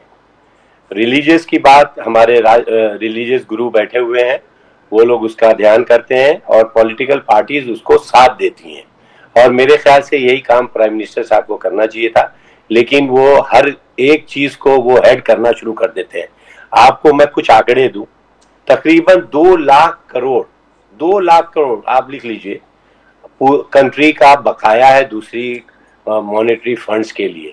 यानी कल अगर जब कंट्री को वापस देना होगा हम लोगों को, तो और खुदा न खास्ता ये बात एक एक देशवासियों के पास आ गई, तो हम लोग कितने गरीब हो जाएंगे आप उसको लगा सकते हैं आंकड़ा की। ये जो डेवलपमेंट की इतनी बात कर रहे हैं, मैंने भी देखा सर, इनके पास जनधन योजना है, प्राइम मिनिस्टर सम्मान निधि योजना है, गरीब कल्याण योजना है, उज्ज्वला योजना है, आयुष्मान भारत है, प्राइम मिनिस्टर जीवन जो है, और दुनिया भर की आवास योजना है। इन्होंने मेक इन इंडिया बनाया, सेंट्रल विस्टा भी खड़ा किया इन्होंने, लेकिन आपने कर्जा कितना बढ़ा दिया। प्राइम मिनिस्टर जब हमारे मनमोहन सिंह जी जब गए हैं, उस वक्त 50,000 करोड़ बकाया था सर, आज जो है 2,00,000 करोड़ का बकाया है। आप ये बताइए कि ये कौन भरेगा, कहां से ये पैसा आएगा, कहां से ये जीत के आएगा। प्राइम मिनिस्टर साहब पिछले दिनों बोल रहे थे कि देखो मैं जो हूँ बिजनेस कम्युनिटी से हूँ, मैं धंधा सोचता हूँ। ये धंधे का है कि आपके ऊपर इतना ज्यादा कर्ज रहे। मैं तो ये देख रहा हूँ कि जिस तरीके से बड़े बड़े कुछ इंडस्ट्रीज जो है बड़े बड़े लोन लेके कर्जे लेके ये देश छोड़ के चले गए, इसी तरीके से ये बीजेपी गवर्नमेंट के हेड जो है ये हमारे को खसारे में डाल के और छोड़ के चले जाएंगे, और उस वक्त हमको याद आएगा कि ये कहां से पूरा हो गया। मैं ये नाम्बियार साहब, मैं शैलेश जी को कहूंगा कि इसके बारे में जरा जवाब दें कि इतना जो करोड़ हमारा ऊपर जो कर्जा हो गया ये कैसे अदा होगा। मैं पहले योगेश चिल्ले साहब के पास जाऊंगा, फिर पांडे जी पूरा स्पष्ट। चिल्ले साहब, राज ठाकरे साहब ने रायगढ़ में सभा दिया, उन्होंने किसानों का जो इश्यूज है उन्होंने सबको कहा कि आप जमीन मत बेचिए, जमीन मत। तो इसमें जरा हाईलाइट कीजिए, बिकॉज जो गोड गरीब है, किसान है, जो बेरोजगार है, उनका प्रोटेक्शन राज ठाकरे साहब ने किस प्रकार से उनको संबोधित किया। देखिए क्या हो रहा है कि रायगढ़ के जो किसान है उनकी जमीन है, सरकार अलग अलग प्रोजेक्ट लाके अपने हाथ में ले रही है, लेकिन उसका भुगतान जिस तरीके से उस किसान को करना चाहिए उस तरीके से किया नहीं जा। और जब ये प्रोजेक्ट आते हैं उसकी जानकारी वहां के स्थानिक लोगों को छोड़ के बाकी सभी को रहती है। जो बाहर के लोग हैं, महाराष्ट्र के बाहर के लोग हैं, उनको पहले ज्यादा जानकारी रहती है और वो इनसे कम दामों में जमीन लेते हैं और वही जमीन सरकार को ज्यादा भाव में बेच देते हैं। तो ये जो सब चालू है ये हम रोकना चाहते हैं। हम जब जमीन हमारी देती है उसका भाव भी हमें बराबर से मिलता नहीं। इन्होंने हमारे साथ कॉन्ट्रैक्ट किए रहते हैं कि आपको हर घर में एक आदमी को हम इस प्रोजेक्ट में लगाएंगे, वो भी इन्होंने पिछले 40-50 सालों में पूरा किया नहीं, ना कांग्रेस ने किया है ना इस बीजेपी सरकार ने किया है। महाराष्ट्र में 80% स्थानिक जो लोग हैं उनको नौकरी की हमी दी गई है, तो वो भी अभी तक इन्होंने पूरा किया नहीं है। आप हमारी जमीन लेते हैं कम भाव पे, आप यहाँ पे पूरा इंफ्रास्ट्रक्चर खड़ा करते हैं, वहां पे जो लोग आते हैं वो बाहर से आते हैं और पूरा मजा जो उसका विकास का पूरा आनंद जो है वो बाहर के लोग उठाते हैं। यहाँ के स्थानिक लोगों को, किसानों को क्या मिलता है? कुछ भी नहीं मिलता है। तो हम इसका विरोध करें। अभी भी जो ये जो नैना प्रोजेक्ट है, नैना यानी Navi Mumbai airport influence notified area, ये जो 90-100 गांवों का जो एरिया है वो अभी गवर्नमेंट हाथ पे लेना चाहती है और इनको दे क्या रही है? कुछ भी नहीं दे रही। ये मान लीजिए मेरे पास अगर 100 बीघा जमीन है, उसमें से 60 बीघा जमीन सरकार खुद लेगी, उसका 1 रुपया हमें वापस नहीं देगी, और 40 बीघा जो जमीन है हर बीघा 3 से लेके 5 लाख रुपए मुझे सरकार में जमा करने हैं, फिर मेरी 40 बीघा जमीन मुझको मिलेगी। ये ऐसे कोई डील होती है क्या? आप मुझको बताइए। यानी मेरी जमीन सरकार ले रही है और मेरी जमीन में से 40% जमीन मुझे वापस देने के लिए भी पैसा मांग रही है। तो ऐसे हमें डेवलपमेंट नहीं चाहिए। इसलिए हम किसानों से बोल रहे हैं कि आपकी जमीन आप सरकार को मत दीजिए। अगर डेवलपमेंट आपके हिसाब से नहीं हो रहा है तो उसका विरोध कर लीजिए। चिरे साहब, राज ठाकरे साहब ने सरकार को चेतावनी भी दिया था कि फरवरी से दुष्काल भी होने वाला, दुष्काल है उसके लिए आपको तैयार। मैं आपके पास आ जाऊंगा, मैं पांडे जी के पास जाता हूं। पांडे जी, नरेंद्र मोदी साहब ने कहा कि कांग्रेस ने लटकाया और नरेंद्र मोदी जी ने सपना पूरा कर दिया। कांग्रेस ने लटकाया, कांग्रेस ने हर चीज, राम मंदिर को लटका दिया, नारी शक्ति वंदन अधिनियम को लटका दिया, 27 साल लटका दिया। मोदी साहब काम 2 दिन में बना दिए। ये अटल सेतु, मोदी साहब का कहना था कि ये नेहरू जी के समय प्लान किया था, नरसिम्हा राव जी ने फीजिबिलिटी रिपोर्ट मंगाया था, मनमोहन सिंह जी ने टेंडर पास किया था, 2016 को मैंने उद्घाटन किया, 2024 में टोटल तैयार हो गए। तो ये कहां तक, एक तो डेली इश्यूज जो गरीबों को इफेक्ट करते हैं, जो आसिफ फारूकी साहब ने कहा, और ये मोदी साहब का जो कहना कि हमने कांग्रेस लटका दिया, हमने काम किया। क्या आप जरा एक्सप्लेन कीजिए क्रिटिसिज्म जो फारूकी साहब ने भी किया है। देखिए, फारूकी साहब के पास जब मुद्दे नहीं रहते तो ये ले दो कि 1-2 मुद्दे पे ही बार बार बात करते हैं। हम मोदी जी के बारे में, अगर उनके डेवलपमेंट के बारे में बात करेंगे तो बहुत सारे ऐसे मुद्दे, मैं कहां से शुरू करूं। आप अगर डेवलपमेंट की बात करेंगे तो आज इंफ्रास्ट्रक्चर में हिंदुस्तान कश्मीर के अंदर भी अटल टनल बनाया, कश्मीर से लेकर कन्याकुमारी तक। अब यही जो अटल सेतु अभी मुंबई में बना है, ट्रांस हार्बर जिसे हम कहते हैं, बिल्कुल सही बात है कि ये योजना कब की थी, कब पूरी हो जानी चाहिए थी। उनके सरकार में फाइलें धूल खाती रही, क्योंकि हमेशा हर जगह कांग्रेस का जो भ्रष्टाचार है वो अगर गिनाने जाए तो एक पूरी पुस्तक लिख दी जाएगी। क्योंकि इनके जैसे कि 1,76,000 करोड़ के उस वक्त 10 सालों में स्पेक्ट्रम घोटाला हुआ, उसके बाद रोड के घोटाले हुए और कोयला घोटाला हुआ। ये मैं सिर्फ नाम इसलिए ले रहा हूं कि इनकी जो भी काम चलते थे वहां पे कमीशन का धंधा चलता था, भ्रष्टाचार चलते थे। तो जब तक इनके उस वक्त के जो भी प्रोजेक्ट रहते थे बड़े से बड़े, उसमें जो भी इनके मन के माफिक काम नहीं होता था, तब तक वो प्रोजेक्ट अधर में लटके रहते थे। और यही अटल सेतु के लिए भी हुआ, यही जो सागरी से रोड बन रहा है, कोस्टल रोड बन रहा है, उसके लिए हुआ। बड़े बड़े ब्रिजेस आप देखिए, मुझे याद है महाराष्ट्र के अंदर जब पहली बार नितिन गडकरी जी बने थे पीडब्ल्यूडी मिनिस्टर, एक साथ 40 से ज्यादा ओवर ब्रिजेस का काम उन्होंने किया था। पूना एक्सप्रेस हाईवे बनाने का श्रेय नितिन गडकरी को जाता है। और आज भी नितिन गडकरी जी जो देश के अंदर बड़े बड़े एक्सप्रेस हाईवे हो, वो गंगा एक्सप्रेस हाईवे हो या यमुना एक्सप्रेस हाईवे हो या उत्तर प्रदेश में हो या सब बना रहे, लेकिन मुंबई गोवा हाईवे नहीं बना पा रहे। सब बना रहे लेकिन मुंबई गोवा हाईवे पिछले 17 सालों से नहीं बना पा रहे। इसका क्या कारण है? मुंबई गोवा हाईवे पे भी जो कमियां रह गई थी वो पूरी कर ली गई है, और उसका भी काम अब तीव्र गति में शुरू हुआ है और शुरू हुआ। अरे आपको कॉन्फिडेंस नहीं है? अभी रविंद्र चौहान जो है आपके, उन्होंने कहा था 31 मार्च 2024 तक वो हो जाएगा। 2 दिन के बाद नितिन गडकरी साहब बोलते हैं 31 दिसंबर 2024 को ये पूरा हो जाएगा। आपको ही मालूम नहीं कब पूरा होने वाला है। देश में बड़े बड़े हाईवे बने, लेकिन मुंबई गोवा हाईवे के लिए हम इतना लड़ रहे हैं, वो हाईवे आप हमें नहीं दे रहे बना के। तो क्या फायदा है? हम क्यों नितिन गडकरी साहब के बारे में अच्छा बोलेंगे? देखिए, नितिन गडकरी आदरणीय नरेंद्र मोदी जी के मार्गदर्शन में जो इंफ्रास्ट्रक्चर का इस 10 सालों में काम पूरे देश के अंदर किए, उसकी सराहना आज सभी लोग करते। और ऐसा नहीं है, आज नरेंद्र मोदी जी की विदेश नीति की जो बात है, आज एक देश के प्रधानमंत्री उनके पैर छूते हैं, ऑस्ट्रेलिया का प्रधानमंत्री उनको द बॉस कहता है। आज यूक्रेन में जब वहां से हमारे बच्चे फंसे तो वहां यूक्रेन वगैरह छोड़ दीजिए, हम मुंबई गोवा हाईवे की बात कर रहे हैं। आप कहाँ यूक्रेन जा रहे हैं, कहाँ थाईलैंड जा रहे हैं, कहाँ मालदीव जा रहे हैं? आपको अगर आप मालदीव को हरा सकते हैं, लेकिन कोकण में एक मुंबई गोवा हाईवे नहीं बना सकते। अरे मालदीव से अच्छा नेचर तो कोकण में है, उसे आप डेवलप नहीं कर सकते, आप मालदीव के पीछे पड़े। अरे मालदीव छोड़ो, यही तो अभी ये तो आपने अच्छा एग्जांपल दिया। मालदीव आज देश के प्रधानमंत्री की वो ताकत है कि अपने देश के एक द्वीप में, लक्षद्वीप में जाकर बैठते हैं और सिर्फ तो वही उनकी ताकत मुंबई गोवा हाईवे पे दिखाने के लिए कहिए ना। एक बार उन्हें कहिए कोकण में आ जाए, एक बार उन्हें कहिए कोकण में आ जाए, मुंबई गोवा हाईवे पे एक ट्रिप कर ले गाड़ी से, एक ट्रिप गाड़ी से कर ले।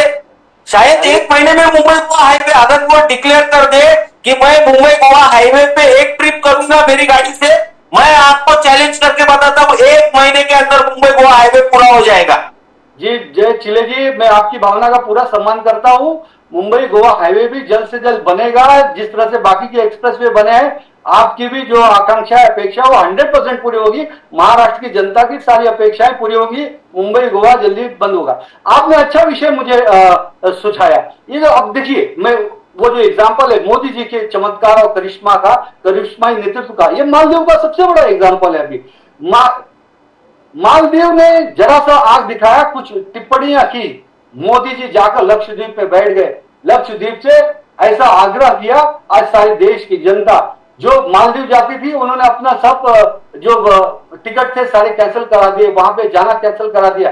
आज वो गिड़गिड़ा रहा है मालदीव। एक देश हिंदुस्तान के प्रधानमंत्री के सामने, हिंदुस्तान अपने देश के सामने गिड़गिड़ा रहा है। ये गर्व की बात है। और ये नीति, कूटनीति, रणनीति आदरणीय नरेंद्र मोदी जी जैसे अनुभवी और ओजस्वी, यशस्वी मुख्यमंत्री की है। मैं बात करूंगा, आज आप महंगाई की बात कर रहे थे। आज पाकिस्तान की हालत देखिए, पाकिस्तान में आटा कितना रुपए हो गया, भीख मांग रहा है, जैसी हालत हो गई वहां के नागरिकों का। मैं न्यूज चैनल पे देखता हूँ, पाकिस्तान के नागरिक किस तरह से नरेंद्र मोदी की नीतियों का और बखान करते। आज श्रीलंका की हालत देखिए, श्रीलंका में किस तरह से देश पूरा कंगाली के कगार पे आ गया था। चाइना की हालत देख लीजिए। मगर गडकरी जी को क्यों नहीं बुलाते उद्घाटन में? कांग्रेस का पूछना है कि गडकरी जी को उद्घाटन में क्यों नहीं बुलाते? बताइए कि वो कितना अंदर आ गया चाइना, आप बता नहीं रहे। विकास की जो नीति रही, वो नरेंद्र मोदी जी की विकास नीति के कारण आज देश 5 ट्रिलियन की अर्थव्यवस्था बन गया है। आज 5वें नंबर पर पहुंच गया अर्थव्यवस्था के मामले में। और मोदी जी का उद्देश्य आने वाले समय में देश को तीसरी महाअर्थव्यवस्था, महाशक्ति बनाना और देश को विश्वगुरु बनाना। आज ऐसे ही नहीं, मोदी जी को लिए यूएई हो चाहे अरब कंट्री हो, एक समय था हमारे देश को बहुत सारे जो यूरोपियन कंट्री थे, अमेरिका जैसा महाशक्ति थी, ये लोग निग्लेक्ट करते थे। लेकिन आज वही अमेरिका, वही इंग्लैंड, वही अरब कंट्रीज आज सभी मोदी जी के लिए पांडे जी गले लेकर बोलने देते हैं। मंदिर बन रहा है अबू धाबी में, आज मंदिर बन रहा है अरब कंट्री में। ये कभी जो नामुमकिन था वो भी आज हो रहा है मोदी जी के नेतृत्व के कारण। और इसीलिए कहते हैं मोदी है तो मुमकिन है, मोदी है तो युवा कल्याण है, मोदी है तो गरीब कल्याण है, मोदी है तो किसानों का कल्याण है, मोदी है तो महिलाओं का कल्याण है, मोदी है तो देश का कल्याण है, मोदी है तो सबका साथ, सबका विकास और सबका हम आपके सामने गिड़गिड़ाते हैं शैलेश जी, हम आपके सामने गिड़गिड़ाते हैं। मोदी जी को एक बार कोंकण में बुलाइए, हम पे उपकार हो जाएंगे। चलिए ठीक है, मैं आपकी भावना का सम्मान करता हूँ। संघर्ष बहुत हो गया इनका। योगेश चिल्ले जी, पूरे राज ठाकरे साहब खुद गोवा जरूर मोदी जी तक पहुंचाने की कोशिश करूंगा। ना मैं आसिफ फारूकी, लास्ट 2 मिनट हम लोग बात कर देंगे। आसिफ फारूकी साहब, रिपोर्ट कार्ड आप देख लिए, कश्मीर इंटीग्रेट किया, आर्टिकल 370, राम मंदिर, 5th biggest economy, UPI, digital payment, आप जो बोले पूरे मोदी साहब के रिपोर्ट कार्ड में है। तो कहां कांग्रेस कैसे करेगा?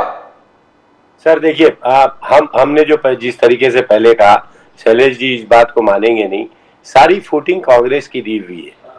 मनरेगा जैसी स्कीम दी हुई है जो आज तक ये खत्म करना चाहते थे, खत्म नहीं कर पाए सर। हमारे आपकी सारी योजना में घोटाले हो गए।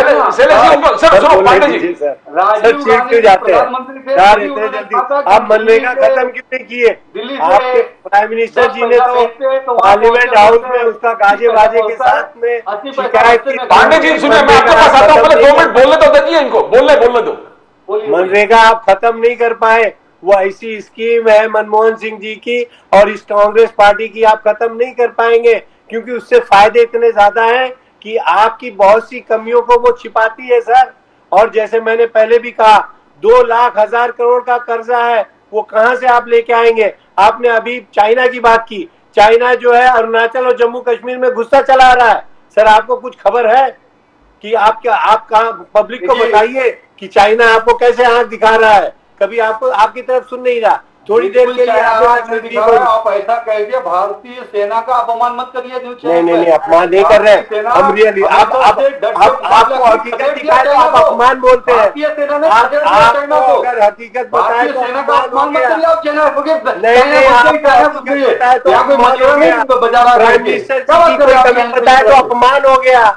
और आप जब से बकबक कर रहे हैं, आप अपने शब्द को वापस लीजिए कि चाइना 70 साल इसी इंडिया पब्लिक ने कांग्रेस को आप भगवान राम का अपमान करते हो, पब्लिक का अपमान नहीं कर रहे, भक्तों का अपमान करते हो। नहीं, देश का भी अपमान करते कांग्रेस को इंडिया की पब्लिक ने वो अपमान नहीं कर रहे हैं आप बोल के।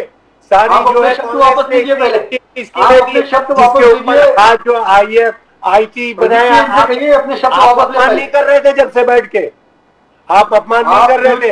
कांग्रेस पार्टी ने बना के दी, आप कांग्रेस की बात कर रहे हैं। इंदिरा जी ने जाके किसिंजर के आप जाके बात की थी, आप इस जमाने में बांग्लादेश के लिए आई थी। भारतीय सेना का अपमान नहीं कर सकते।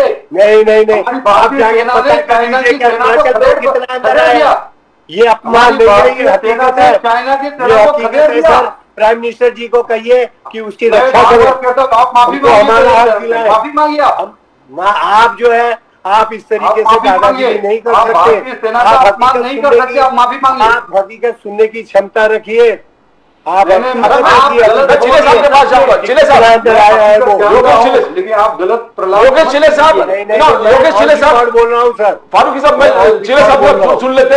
राज ठाकरे साहब बोल रहे हैं लोगों के इश्यूज है, सेना से पांडे जी जरा सुनिए, माफी मांगिए। सुनिए मैं आपके पास आता हूं। पांडे जी जरा सुनिए, लोगों के इश्यूज आसिफ फारूकी साहब, पांडे जी तो योगेश चिले जी, राज ठाकरे साहब ने, मनसे ने, आपने, चाहे वो नवी मुंबई जो वसाई विरार में पानी की समस्या, अभी तक पानी नहीं मिले। गोवा रोड अब तक ठीक नहीं किए। हॉस्पिटल्स जो आपने बार बार इश्यू उठाए, हॉस्पिटल्स आज तक पब्लिक हेल्थ ठीक नहीं है, रोड ठीक नहीं है, टोल टैक्स में प्रॉब्लम है। ये चीज राज ठाकरे साहब हाईलाइट कर रहे हैं।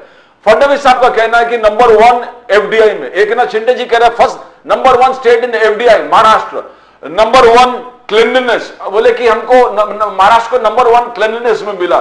तो आप प्रायोरिटीज कहां है चिले साहब, प्रायोरिटीज कहां पर देख रहे हैं आप, प्रायोरिटीज क्या है? सर, आप अगर बीजेपी के आंकड़ों पे जाएंगे तो आपको पूरा देश, पूरा राज्य खुशहाल नजर आए। वो चश्मा ही ऐसा पहनते हैं और बनाते ही ऐसा है।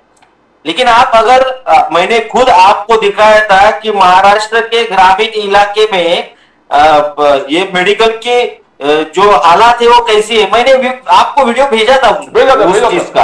आप मुंबई को हाईवे देख रहे हैं, महाराष्ट्र के रूरल एरिया के रोड्स आप देख रहे हैं, महाराष्ट्र में पानी की समस्या देख रहे हैं, इलेक्ट्रिसिटी की समस्या देख रहे हैं। ये जो उज्ज्वला योजना बोल रहे हैं, ये सिर्फ आंकड़े है। लेकिन अगर आप ग्राउंड लेवल पे जाएंगे तो आपको नजर आएगा कि आप किसी भी घरेलू औरत से पूछ लीजिए, वो आपको बता देंगे कि उज्ज्वला योजना के फैक्ट्स क्या है। आप किसी के पास जाएंगे और आंकड़े सिर्फ देखेंगे तो आपको सब अच्छा नजर आएगा सर। तो हम तो यही चाहेंगे कि सरकार अच्छी है तो और अच्छी बने, एकनाथ शिंदे साहब अच्छे आदमी है और अच्छे बने, लेकिन बीजेपी के साथ बैठ के झूठ नहीं बोले। एकनाथ शिंदे मेहनती आदमी है, इंसान अच्छे इंसान है। वो अगर वो खुद ग्राउंड लेवल पे उतरते और ग्राउंड लेवल पे उतरे, थोड़ा फडणवीस साहब तो उतरेंगे नहीं, वो तो बीजेपी के साथ पले बड़े, उनको मालूम है आंकड़ों से खेलना कैसा है। शिंदे साहब ने इस सब में, इस झमेले में नहीं पड़ना चाहिए। वो अच्छे इंसान है, लोगों की तकलीफें उन्होंने जाननी चाहिए, ग्राउंड लेवल पे जाके देखना चाहिए लोग किस हालात में जी रहे हैं। हमारे साथ घूमे, हम दिखाएंगे। तो हम तो यही चाहेंगे जो सरकार अच्छी है और अच्छी बने, एकनाथ शिंदे साहब अच्छे आदमी है और अच्छे बने, यही हम चाहेंगे। राहुल गांधी जी के जोड़ो यात्रा, न्याय यात्रा क्या इन समस्याओं को ठीक करेगा चिले साहब? नहीं, वो तो प्रयास कर रहे हैं, उनके उस यात्रा से कुछ बदलने वाला नहीं है, क्योंकि आज का जो सत्ताधारी है वो सुनने के हालात में नहीं है किसी की। आज का लोकतंत्र ऐसे हुआ है, विपक्ष बोलने के हालात में नहीं है और सत्ताधारी सुनने के हालात में नहीं है। तो आप राहुल गांधी ऐसे 10 यात्रा निकालेंगे फिर भी सत्ताधारियों को कुछ फर्क पड़ने वाला नहीं है।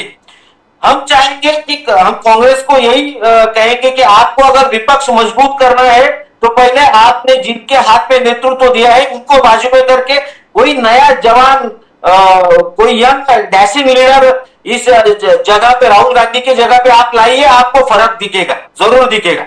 एक मिनट में फारूकी साहब लास्ट जाऊंगा, फिर पांडे जी एक मिनट आप समझ। फारूकी साहब, क्या भारत जोड़ो न्याय यात्रा जो मनसे ने पूरे महाराष्ट्र के चीज को हाईलाइट कर दिया है, पानी नहीं है, रोड ठीक नहीं है, टोल टैक्स नहीं है, हाईवे ठीक नहीं है, मेडिकल फैसिलिटीज, हेल्थ फैसिलिटी ठीक नहीं है, फारूकी साहब क्या जोड़ो न्याय यात्रा इसको ठीक करेंगे? उसके बाद एक मिनट में लास्ट में पांडे जी के पास जाऊंगा। फारूकी साहब बोलिए।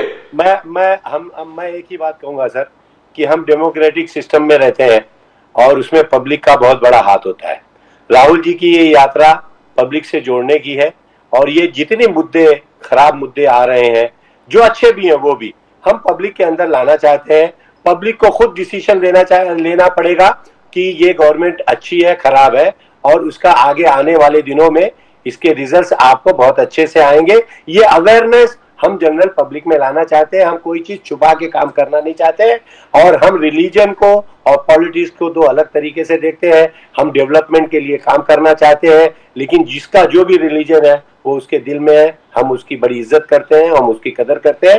राहुल जी ये चीज को लेके सड़क के ऊपर उतरे हैं और पब्लिक के बीच में जा रहे हैं, प्राइम मिनिस्टर और बीजेपी के या नेता के पास नहीं जा रहे हैं सर। तो मेरे ख्याल से ये बात बहुत अच्छी है कि पब्लिक में अवेयरनेस आएगी और जो चीज हम यहाँ टीवी और रेडियो पे या अपने दिलों में रख रहे हैं वो पब्लिक को मालूम पड़ेगी और वो डिसीजन लेगी sir. Pande ji last 2 minute before we end. Pande ji आप चिले साहब को सुने, फारूकी साहब को सुने, क्या बदलाव आएगा? जो गरीब से गरीब लोग जो हाईलाइट कर दिया चिले साहब ने, क्या उनको न्याय मिलेगा? जी बिल्कुल न्याय मिलेगा। आदरणीय देश के प्रधानमंत्री अंत्योदय की योजना पर कर रहे हैं, अंत्योदय के विचार पे काम कर रहे हैं। देश का जो सबसे गरीब आदमी है, पिछड़ा है, दलित है, वंचित है, उसके लिए काम कर रहे हैं। अभी आपने देखा होगा 15 जनवरी 2025 को आदरणीय देश के प्रधानमंत्री नरेंद्र मोदी जी ने पीएम जनमन योजना की शुभारंभ की और ये योजना लगभग 3 वर्षों के लिए है और 24,000 करोड़ की योजना है जनजातीय आदिवासी भाइयों बहनों के लिए। और उनके लिए अभी पहला हफ्ता उन्होंने 540 करोड़ का 1 लाख लोगों के लिए वो अलाउड किया है, जिसके अंदर जो जनजातीय आदिवासी भाई बहन हैं हमारे पिछड़े इलाकों में, आदिवासी इलाकों में, उनके लिए वहां पर इंफ्रास्ट्रक्चर की, शिक्षा की, जिनके घर नहीं है उनको घर देने की, और जिनको खाने की सुविधा नहीं उनको भोजन देने की, उनके बच्चों को शिक्षा देने की, मतलब और जन सुविधाएं सारी उपलब्ध कराने के लिए कई योजना चालू की। अभी थोड़े दिन पहले आपने ये देखा होगा विश्वकर्मा योजना के अंतर्गत अलग अलग 30-28 से ज्यादा समाज जो कामगार वर्ग के हैं उनके लिए, जिसको हम महाराष्ट्र में 12 बलूचीदार कहते हैं, उसके अंदर और 28 समाज जोड़े गए हैं, जिसमें सैलून वाले हैं, कामगार हैं, बहुत सारे लोग हैं विश्वकर्मा समाज के। उनके लिए भी योजना शुरू की गई है और उनके लिए स्वनिधि दी जा रही है, लोन की योजना दी जा रही है, ताकि वो आत्मनिर्भर बनकर वो रोजगार प्राप्त करे और उनके रोजगार में और बढ़ोतरी कैसे हो वो, और उनके इनकम को कैसे बढ़ाया जाए, उनके जो रहन मान है उनको कैसे बढ़ाया जाए, उनके जीवन यापन को और मजबूत लिविंग और स्टैंडर्ड को और मजबूत कैसे किया जाए, इसके लिए आदरणीय नरेंद्र मोदी जी ने ये दो बड़ी योजनाओं पर काम कर रहे हैं। Thank you. हम सभी ने ये देखा है कि आदरणीय नरेंद्र मोदी जी देश के गरीबों के लिए, महिलाओं के लिए, युवाओं के लिए, किसानों के लिए, कामगारों के लिए, शोषित पीड़ित वंचितों के लिए आज मुझे बताइए देश में ऐसा कौन सा प्रधानमंत्री रहा जो जाकर जो गरीब कामगारों के पैर धोया, उनके ऊपर फूल डाले, जो गरीबों के बीच में जाकर उनके बीच में भोजन करता है, जो गरीबों के बीच में जाकर उनके सुख दुख को समझता है और उनसे मिलके उनके लिए योजनाएं बनाई।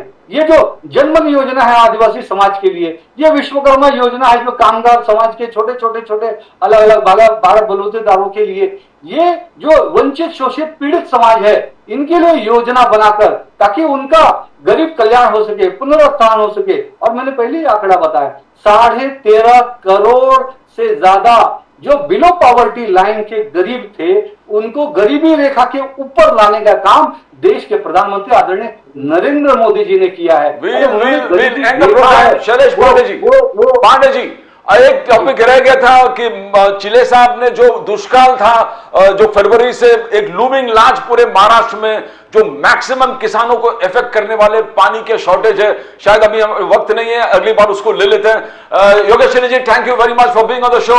शैलेश पांडे साहब, very much thank you so much for being on the show.